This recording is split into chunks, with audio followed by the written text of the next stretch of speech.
నాన్న నీ గుండె పైన నడక నేర్చుకున్నానని, నీ చూపుడు వేలితో లోకాన్నే చూశానని, నాన్నను పూజిస్తే ఆది దేవుని కది అందునని, అమ్మకు బ్రహ్మకు మధ్యన నాన్నే ఒక నిచ్చెనని తెలియనైతి తండ్రి, ఎరుగనైతి నాన్న.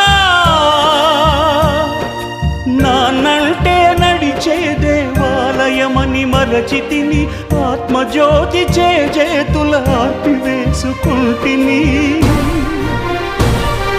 మరచిపోయి కూడా నన్ను మన్నించొద్దమ్మా, కలనైనా నన్ను కరుణి